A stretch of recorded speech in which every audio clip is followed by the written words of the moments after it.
say that this meeting is recorded and going to be published later on our YouTube channel. So I'm going to start with just a little introduction of what is VDK, because basically this is a VDK, a Versatile Data Kit community meeting, and maybe some of you know, maybe some of you don't. But Versatile Data Kit is a framework to develop, deploy, and operate data workloads with Python and SQL. And this is our repository, Versatile Data Kit. It's released by VMware, but it is completely open source, and this meeting is public also for the whole open source community. So keep this in mind if you are from VMware and you are asking some questions for this meeting. And here you can see a couple of things in our repository. There's a little introduction, VDK can do data ingestion, transformation, deployment. We have operations UI, and there's a little like video of how it looks like, something like this.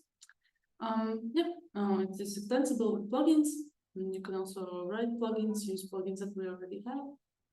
And here in the bottom part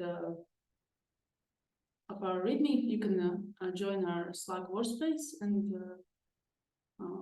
by just joining the CNCF workspace and finding the Versatile Data Kit channel. And here's the agenda for our community meetings. All the community meetings live here. You can watch every recording of every meeting on this page.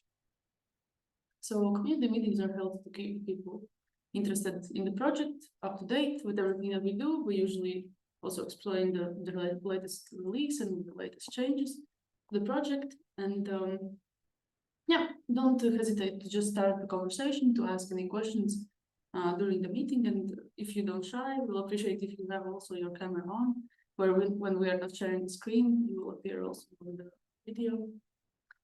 And our agenda for today is maybe a quick introduction of the VDK, which I already did, the team. And then we are going to talk about the latest release. And Anthony today is presenting a topic, streamlining dataset creation and debugging in AI and data models. And then I'm going to talk about the Data Maker Fest.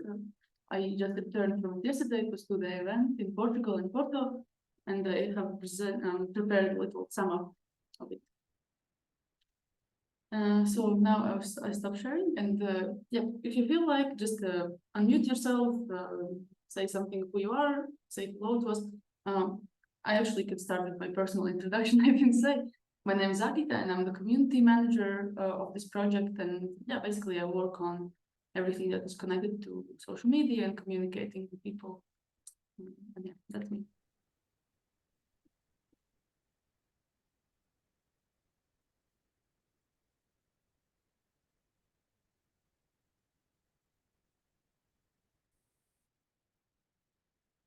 From the team, or maybe Anthony, or whoever wants to say something, introduce yourselves.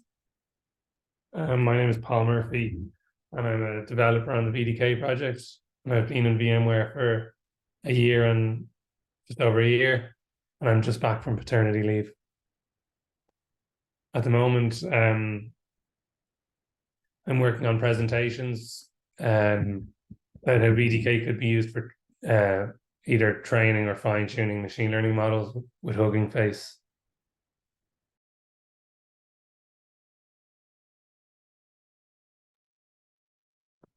Okay, maybe I can go next. Hi, my name is Stanislav. People call me Stanley. Basically, I'm the manager of the team that is working on VDK. Basically, personally, I'm dealing with the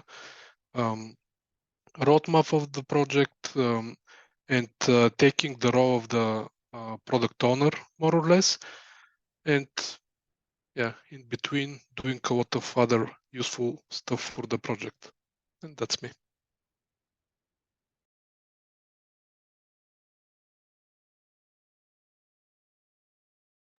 I can go next. My name is Gabriel. I've worked on the VDK, I've been on the VDK team for about 2.5 years, I think, at this point.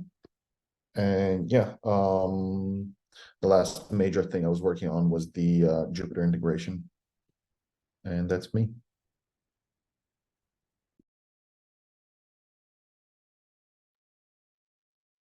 Hello, I'm Duygu, and I have been working mainly on VDK's Jupyter integration. I have been working on the project for more than a year now, and yeah, that's all about me. Happy to see you all here.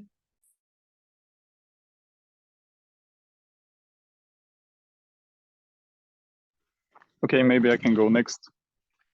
Hello, I joined the team in February this year, and I've been working on the Jupyter integration and the VDK DAC plugin ever since.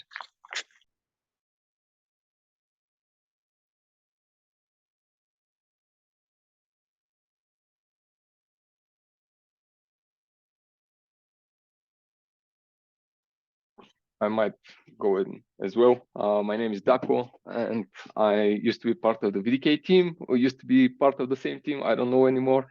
So many teams, and now I'm part of the data pipelines team, which is responsible for the internal deployment of VDK in VMware's internal analytics platform. And I also contribute every now and then. And that's it. Thank you, Dapa. I think, Anthony, maybe you can also introduce yourself and then just start with the release. Yeah. Okay. Yeah, I'm Anthony. I've worked on VDK since its beginning, yeah. And okay, I can continue with the release.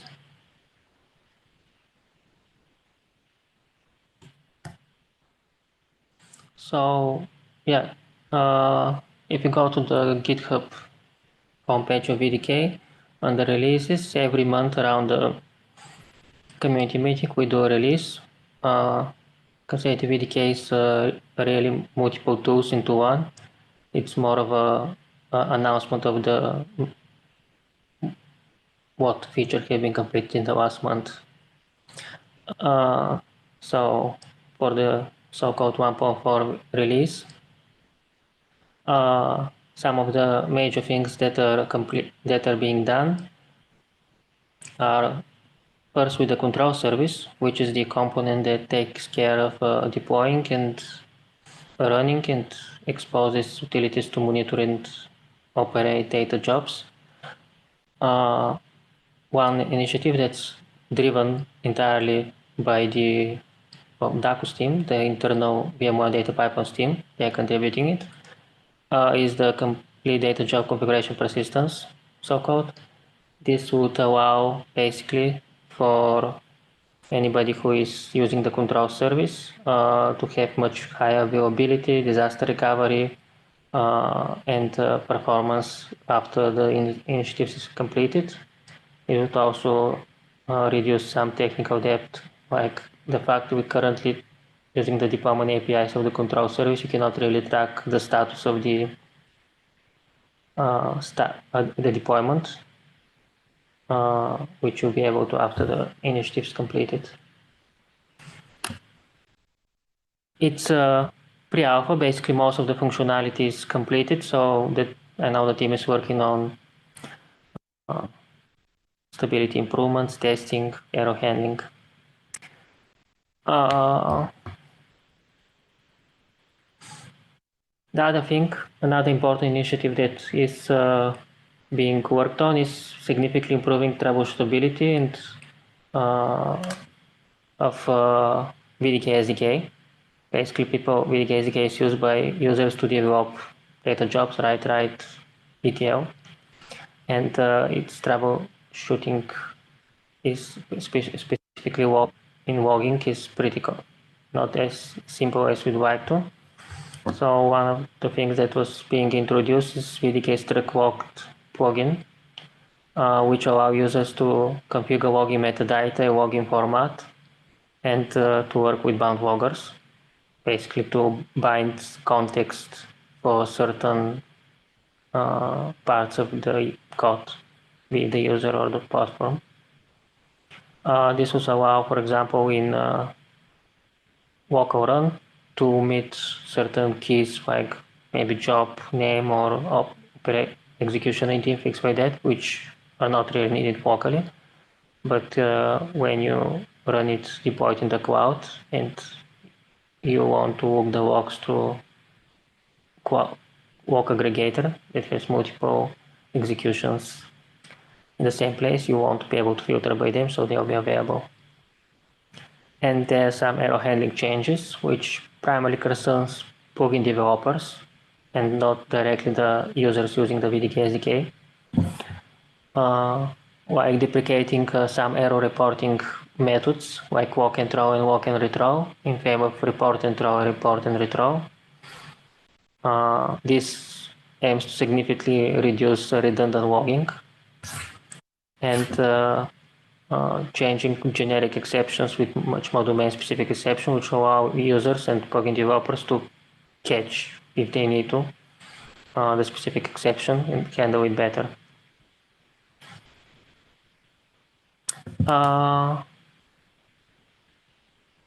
You can see full list of changes in the what's changed, which contains everything, and we also have a new contributor who made the first contribution in last month, Sean. And yeah, that's basically the release announcement. Thank you. Thanks. And I think also now you can jump to your main presentation topic today. Yeah.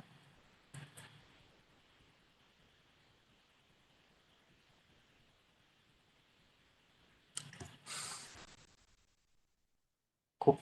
So I'm gonna talk about something that we are working on, is how to improve versatile data kit to enable streamlining dataset creation and debugging of datasets with versatile data kit. It's not just in AI models, the presentation is focused around being used this in generation of AI models. Cool. So before diving in, let's see how that set creation fits in building an AI model. So let's say that we want to create a chatbot. Typically, these models are fine-tuned with a base model and a domain-specific curated datasets. These curated datasets tend to be very high quality and generally task-specific, but not necessarily big. So you may ask yourself, why don't just train everything from scratch? If you brought them a bit the picture, we usually big base models are trained using large quantity of data, let's say text corpus, and we call this process pre-training, and this generates the base model. After that, we use curated datasets to fine-tune this base model for our purposes to generate the business-specific model like the chat model. But this tends to be really expensive. If you look at a quick example using GPT 3.5 pre-training, you can see that basically you can expect almost sometimes 100 times, or 1,000 times, the pre-training can be more expensive. This is because it's huge quantities of data, other reasons, while the fine-tuning is much less expensive. So expectation would be that probably a few companies would provide pre-trained models with different licenses, both free and commercial, and like 95% or I don't know, huge percent of the organizations would prefer to reuse those models and fine-tune them. Among the other tactics, fine-tuning is not the only one. but we'll focus on this one. Fine-tune those modules for their specific business purposes.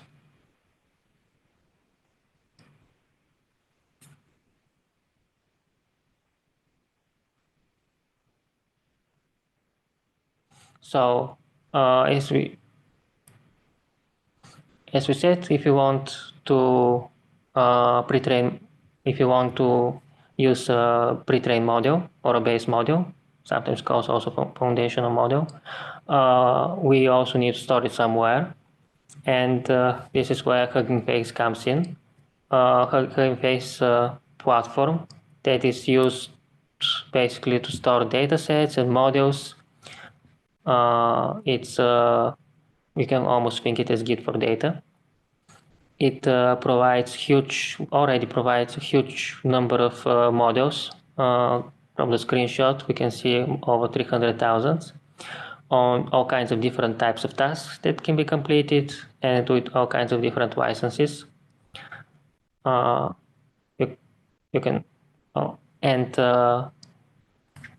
can reuse those modules very easy using the Hugging Face library. Now it also provides, but we also need a curated data set. Hugging Face does provide a way to store this kind of data sets. Of course, a lot of the data sets stored in Hugging Face are not domain specific. They know data sets would contain, for example, our internal documentation, our Confluence pages, our source code in Git or Slack messages or anything like that, right? Another issue with Hugging Face datasets is there's a bit of lack of transparency about how those datasets were created. Generally, it's more like you're storing the dataset, but the logic around its creation is not necessarily uploaded. So in those 95% of the cases where people want to fine-tune a module, almost as high the same percent likely would need to also create their own curated data set. Some may choose to store it in a platform like Hugging Face if they in public, or they may store it in some more private space. But how can we do that? Well, the process of creating data set is probably very standard. So first we need to extract the data, right? We need to connect to the data source, perhaps authenticate, fetch the data, parse it.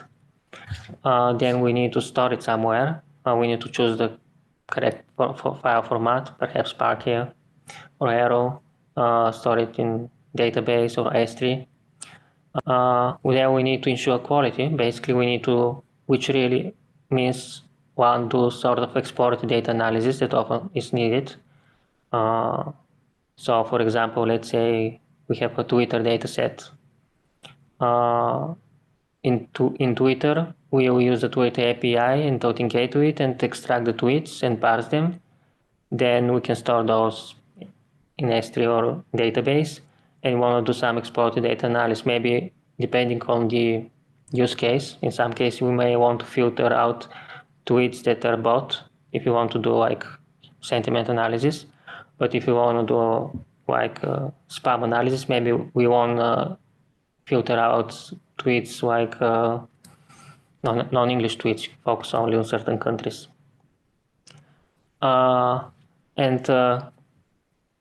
Those data sets would need to be updated over time as new data is being generated, and potential data drift and semantic drift can cause the module to underperform over time. So we need to track metrics like, for example, in the Twitter case, things like language distribution, tweet length, user demographics could be important, because sudden shift in any of those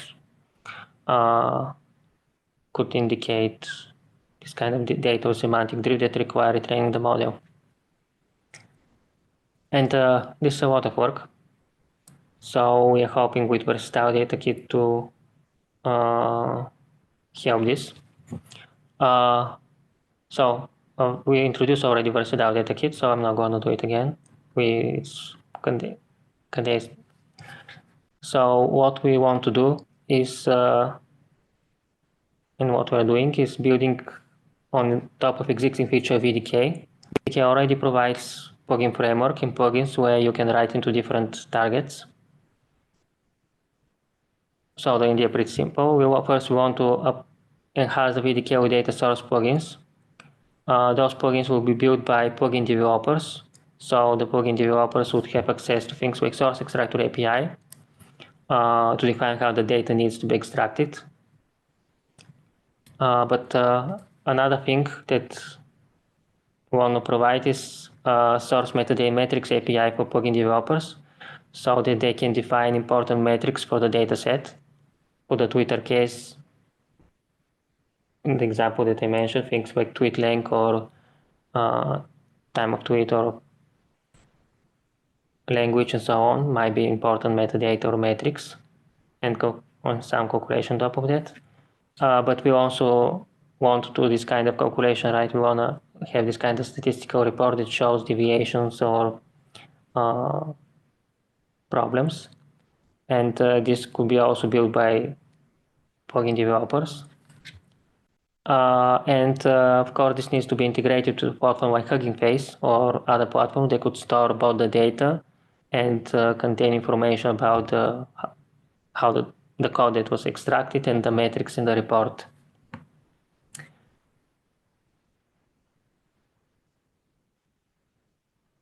So let's see how understand a bit more about how data verse-routed Git ingestion works to understand how we can build this plugin.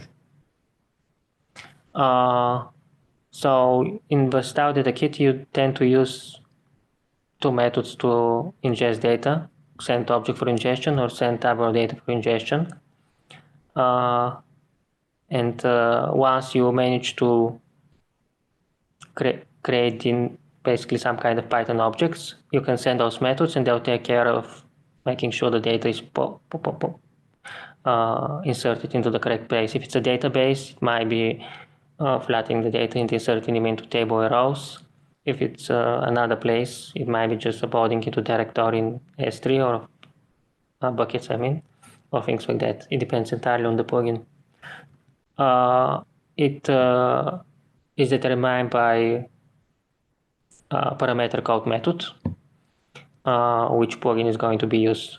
So yeah, in this example, we can specify method greenpom or method S3 and they'll go to the correct place.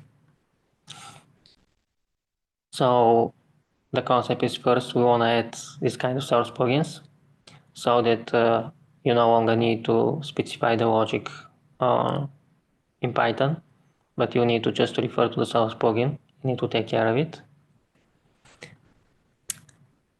So once we do this, VDK as a framework, as we said, would expose this kind of extract plugin API and metrics metadata plugin back, which will be implemented by plugin developers. So, for example, in HTTP source, we can, let's say that we develop HTTP source plugin.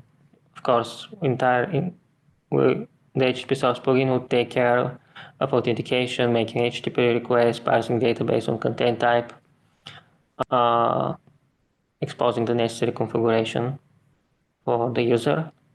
In the metrics metadata part, it can collect metadata about each request, headers, payload sizes, and so on. In the reporting part, it can calculate report based on those.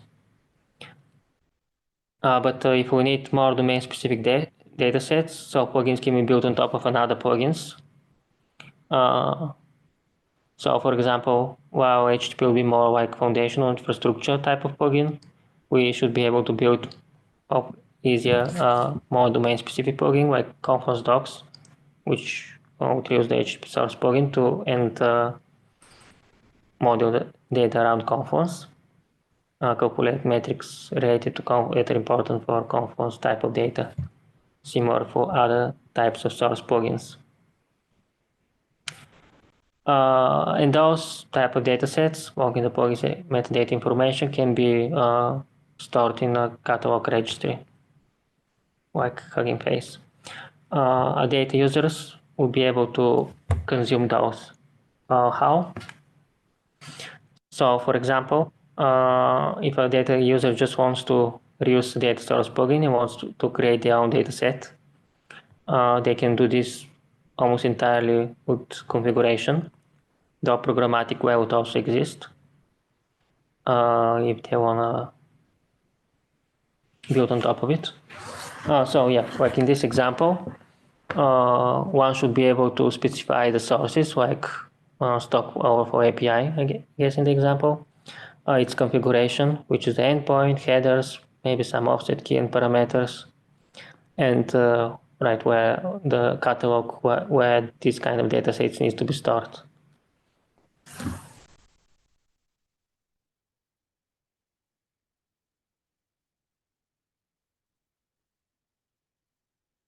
Once this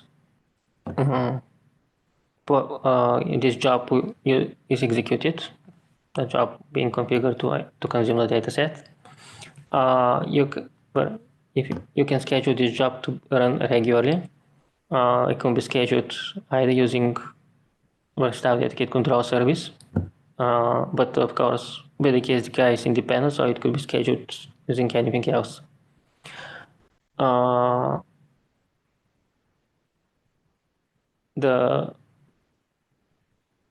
Every time the job executed, it will generate some statistics, and it could show things like distribution, how different metrics change over time.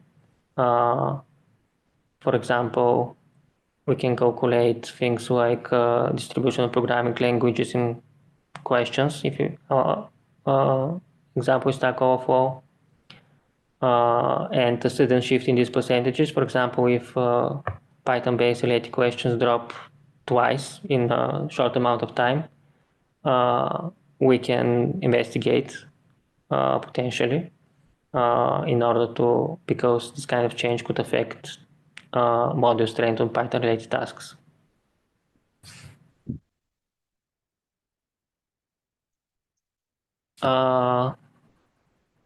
Also, because we now have information, we know exactly the source, the extractor API and the code that was used to produce the module in its version. This would be able to be shown integrated, so you can actually see the exact code that actually produces the data set, having sort of like almost source code lineage.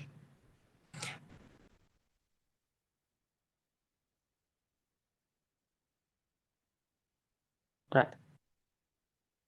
So yeah, that was basically what we are planning to do. Hopefully, if you have this solution, it will facilitate much swifter dataset creation from different data sources. The standard source-related analytics should really both expedite exploratory data analysis, so that when you are creating a new data set and analyzing it for ML modules, you start from like step 2, not from step 0. Basically making it more efficient to clean and filter out the data you don't need. And the quality checks would help prevent potential issues related to data-driven semantic drift, which the auto-generated reports would facilitate this. And the integration with centralized catalog, like Hugging Face, would provide simplified data access and increase collaboration.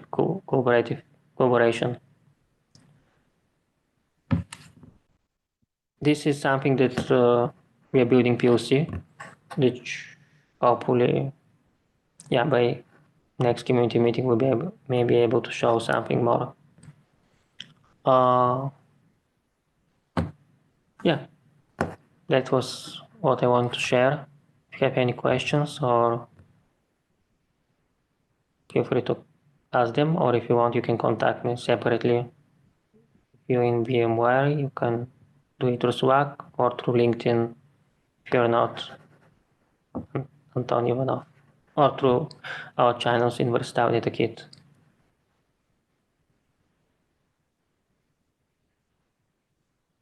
There is a question in in the chat, maybe you can check.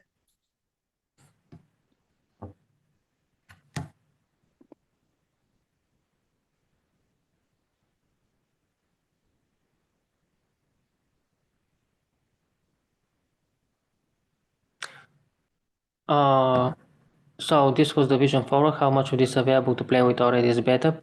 Plans making plugins for Jira and Git. So we're planning to have some kind of alpha version in the next week or two. And likely the alpha version contain plugins for Git. So actually I'm interested in hearing about your use case. So it would be really nice if you can contact me after the session so we can drill down and potentially see if this could be useful to you. Would this, right? Would you be okay with that?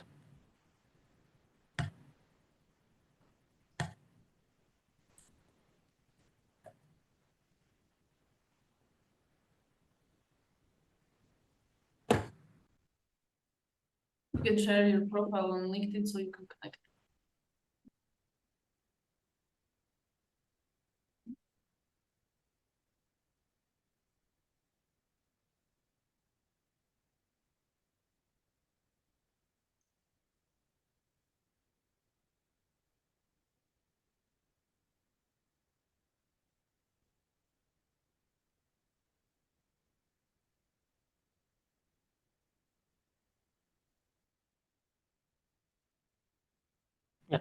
Thanks.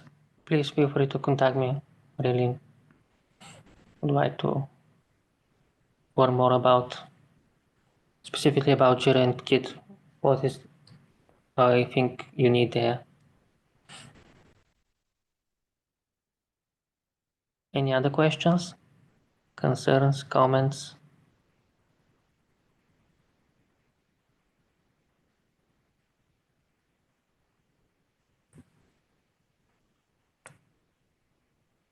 I also wanted to mention that you can connect with Anthony or with any of us in the team if you just like to share your experience with how you are working with data, solving any data engineering problems, because we are also just collecting or making a research to understand if and how Versal DataKit can support in any like data engineering actually problems or use cases.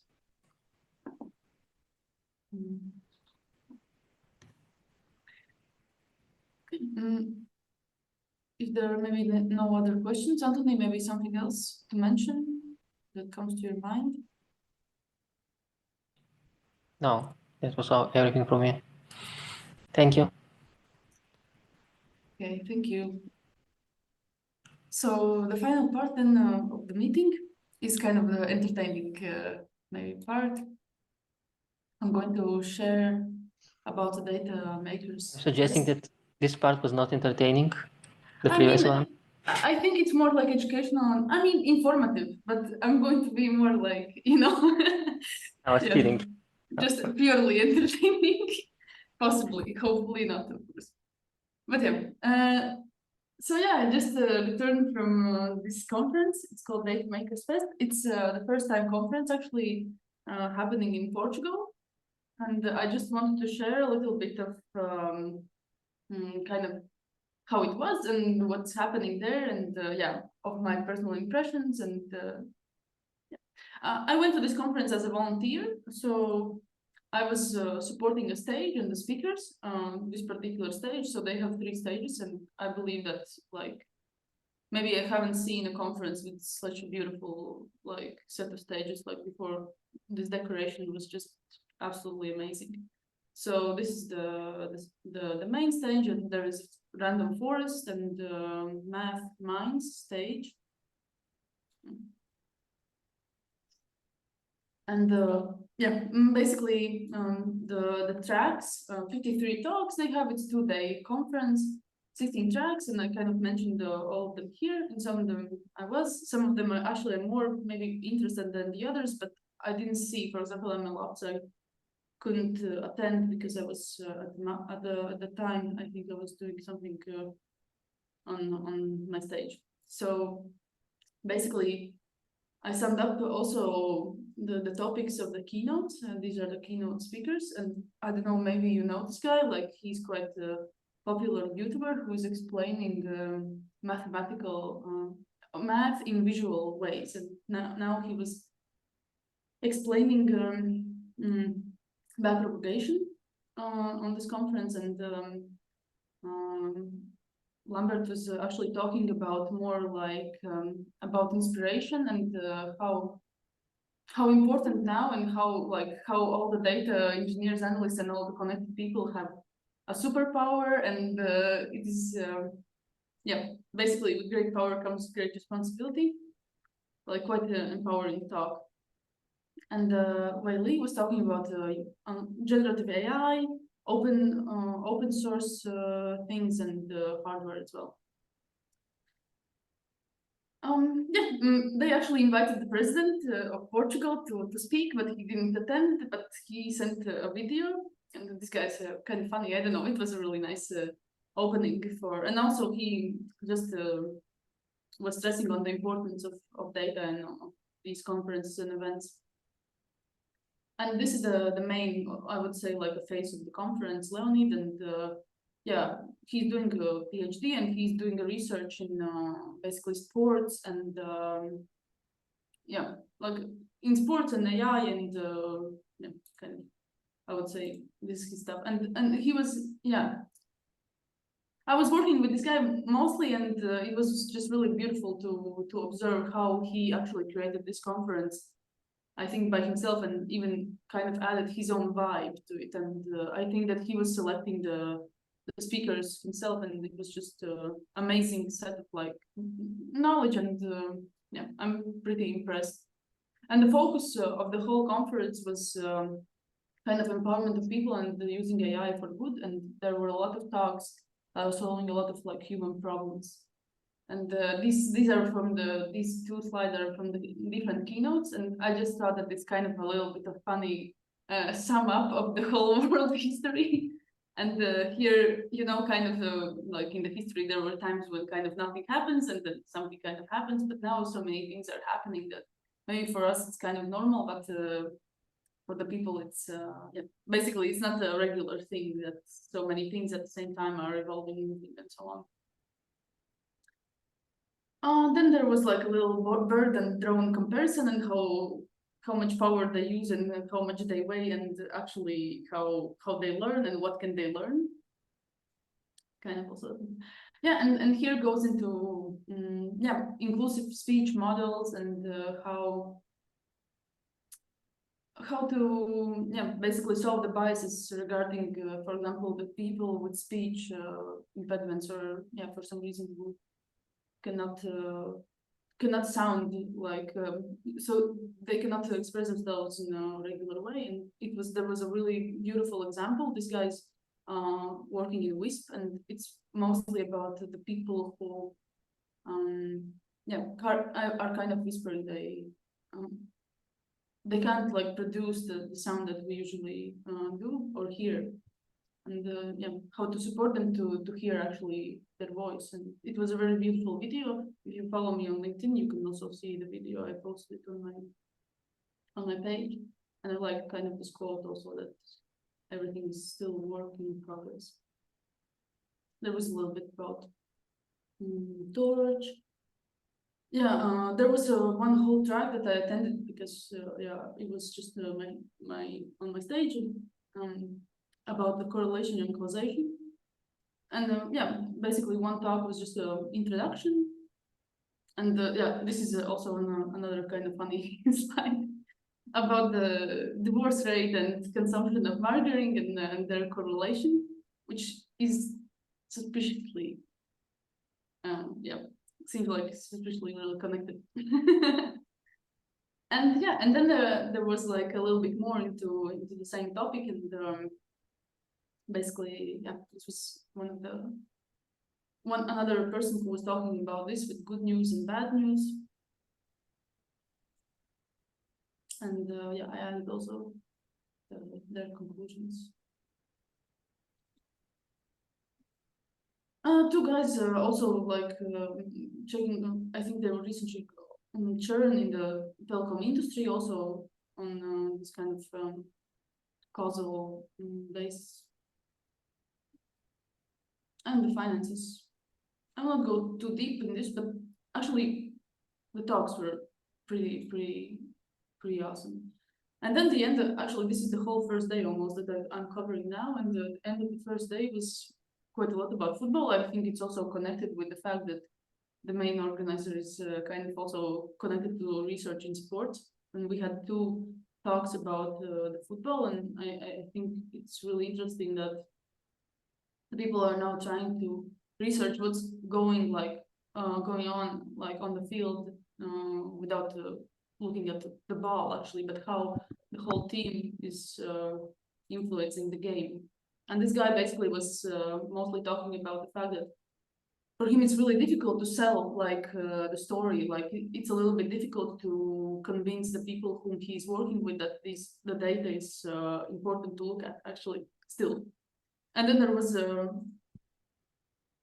another guy, this guy Sudarshan Gopaladesikan, and he was actually talking about, and also I just love this talk because it's kind of about football, and I'm not a huge football fan personally, but still it's interesting because they are talking about the human development and how to predict, like, let's say a win, but maybe they can predict like a goal now 15 seconds before it comes, but actually they are mostly focusing on how to predict which players can develop like better or faster, and which players have more potential in the future. And actually I think that this is maybe even more interesting. And I added also his slide where data can fit within the football because he's working directly also with the teams. Is there a question? I heard someone, I think, is unmuted. Okay, then I will continue. Yeah, basically he's talking directly to these football players, and he's working with them and their mentality, and actually he's doing literally research on kind of what is the potential of the human and how to even impact, and maybe he has a conversation with this player and somehow the player like afterwards is already playing better because he's working. The beautiful example that he gave us is that, for example, he sees that there is one player really focused on being the best, or like having the ball, or like making the goals, but the thing is that he's actually like really good at what he's doing on the side, and he doesn't have the confidence, and this guy just showed him the statistics of his games and said that he has like really great potential if he just keeps developing himself in a way that he already is, instead of focusing on being someone else, like that guy who's like kicking all the balls and doing all of that stuff. And I found it like extremely interesting. I had a conversation about him and with him about that, and I think that maybe the sports thing can actually help a lot people to understand just regarding the development of humanity and humans in general. Then the second day was about prompt engineering, mostly like about large language models in the companies, and yeah, basically all the sides of it. And to be honest, the first talk I think that I'm mentioning here is the one that is from by Wix, and how to use AI to create like websites. And I truly am somewhere here, like in in this yeah, on this chart. I was thinking that, I don't know, like, to be honest, I think like it's really difficult to make something really great because now everything's just gonna be looking the same. But yeah, never mind. It's just my personal thoughts about it. Yeah, then this is a really shitty image, but actually it was like a slide where they were completely explaining how all of these LLMs work and how they process that information. And yeah, and I really like also that basically in the key takeaways they're saying it's more of an art than a science, possibly. And my personal conclusions, yeah, for the first time, I think it was really professionally organized and delivered. this conference, and I really loved and really enjoyed the fact that it's calm and kind of cozy. There was no hype around it. Like I would say that people were quite quiet, the speakers and the attendees. It wasn't like a big like rockstar kind of cool like overhyped event. It was just, and I think that this is where the Leonid is bringing in his personality into this. Like it was very professional and very calm, and focus on the quality of the people who are also presenting. Yep, it's really nice that the data and OpenAI community are focused on data for good, and there was also a lot of talks about security and regulations. And I believe also personally from the sports talk that probably they can sports and football and maybe any type of sports can also sponsor a lot of necessary and useful research for humanity. I think that they have like quite a lot of budget and they can invest into it, and eventually it can also do some good for other areas that are maybe not so well paid or sponsored. Yep, it's a great content. I think that they're going to, because every stage was recorded, every talk was recorded with multiple cameras, so it was like a huge setup. And I think all of these talks are going to be available to watch, but without a concrete deadline, so they didn't even say to us when. And yep, it's happening again. It's conference again next year in September in Porto, and I hope that we're going to apply and maybe even talk at this conference.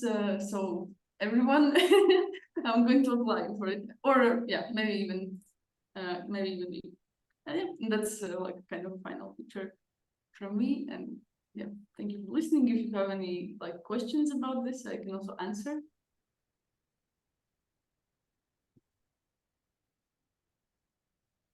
Any thoughts?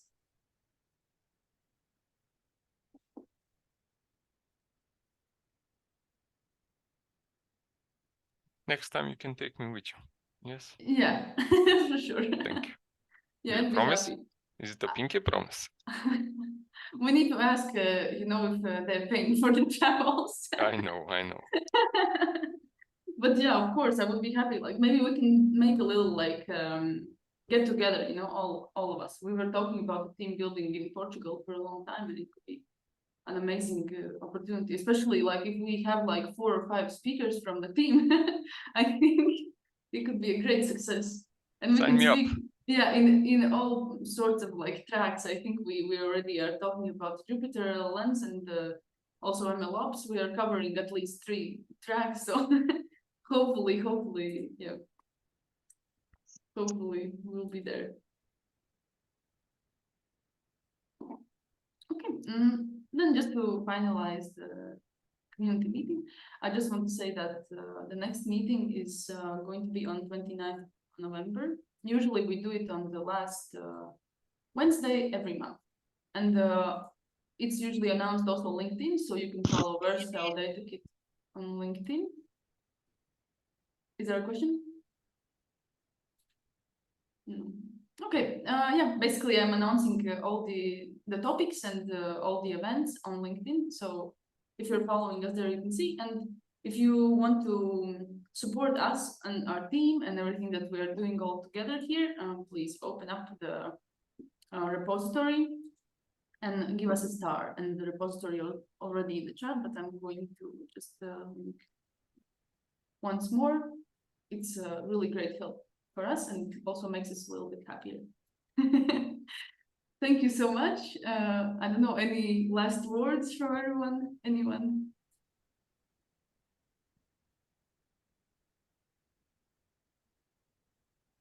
Thank you. Bye. Bye-bye. Bye, guys. You guys. Thank you. Bye bye.